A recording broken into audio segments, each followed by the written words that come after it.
Hello everybody, it is me, Ryan, and Sticky. And we are still here at PAX West 2023, and we got to play another game. Go figure, we're at PAX West, we got to play a video game.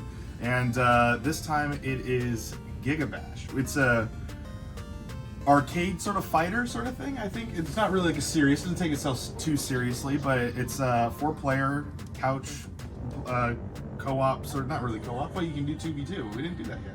Yeah, I haven't done team stuff yet. Yeah, there's a lot of things that this game does, so let's dive on into that. The game has created characters specifically just for the game, but there is DLC that did come out not too long ago, and that revolves around Godzilla.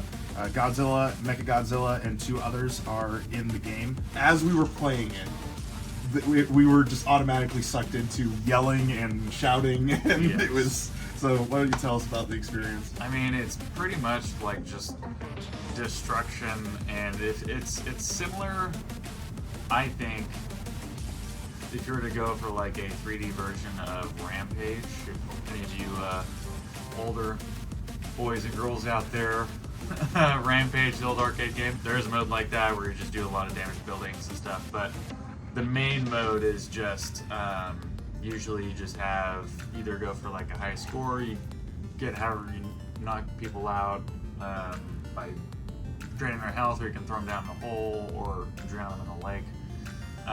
All kinds of stuff, and you can like pick up cars and throw them at each other, buildings too.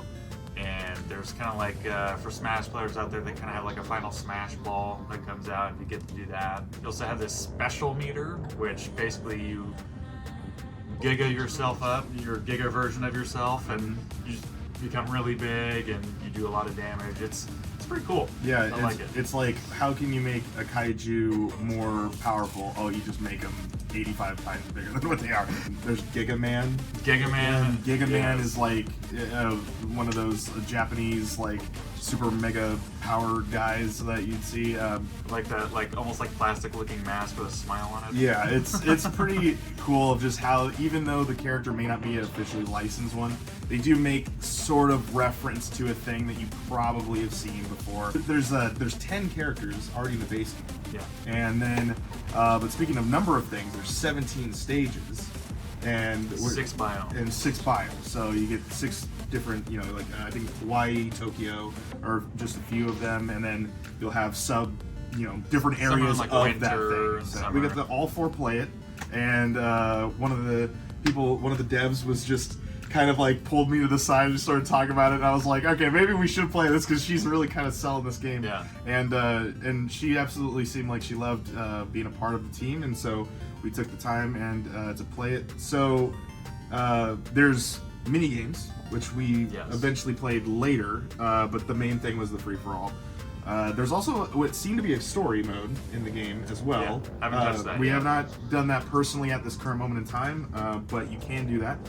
And I think that's how you kind of unlock some other characters, because when you immediately start, you don't have all the characters unlocked. The game already is out.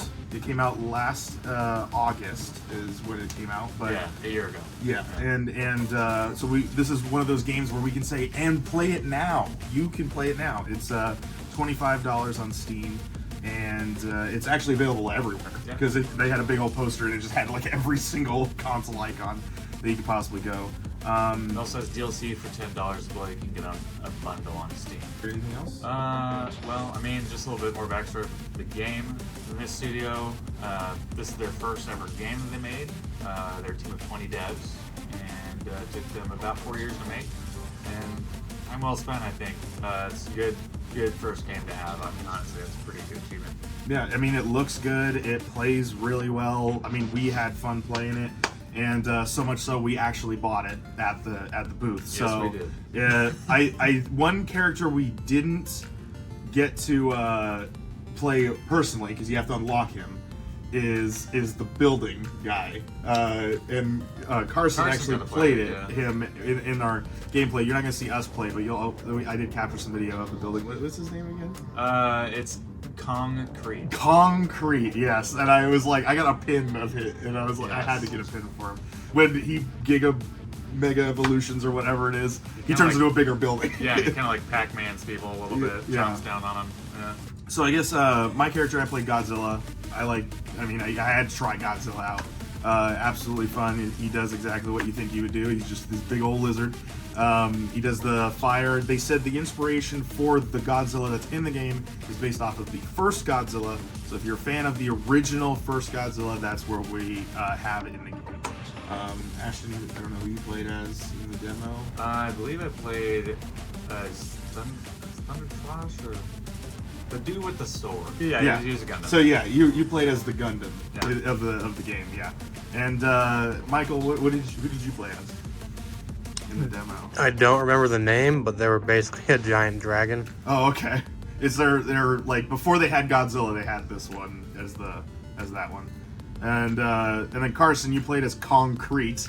How does it feel to play as the Building Man? Honestly, I'm kind of sad that it wasn't automatically unlocked first when we actually purchased the game later, because I eventually did end up playing basically all the characters later on, and Concrete was still my favorite. Really? Okay. It was super fun. Yeah, eventually, I don't know if I caught footage of it, but there's a dash feature that every character has. Concrete's is he rolls. It's just this square that rotates over and over again. It is the funniest character in the game. And it's one of those just like, okay, I gotta play you guys as Concrete kind of thing. Thumbs up, middle, or down? Thumbs up. I'm glad I bought it. Yeah, we went and bought it, so I'm gonna give it a thumbs up. I think it's pretty fun. I think there's the mini games were fun. I think there's a few things that are a little repetitive and things, but I think that's kind of what you get with the mini games of a fighting game. It's not the well thought out part. I think there's a few highlights of where it could be enjoyable. Yeah, I mean, there's a couple that were definitely better than others. Like we like that hot potato with a bomb kind of situation. That one, where you yeah. Just, It's a circle that's slowly going in as a bomb is like being tossed around, and then it will explode, and then another one will respawn. So you're trying to pick up your people and throw them over there. Yeah. And all that. So yeah. Yeah, it was pretty decent. So Michael, thumbs up, thumbs down, middle, Yeah, definitely a thumbs up. Yeah. Lots of hours are going to go into this game. and Carson.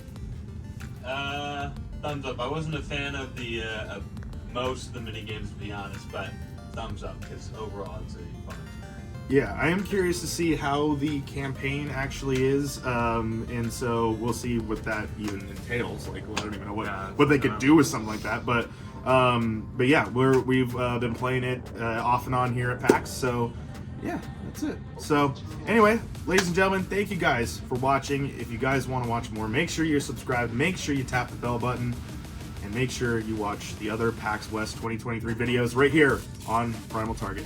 My name is Ryan, that is Sticky. and we will see you guys in the next video. Later. Good night, everybody.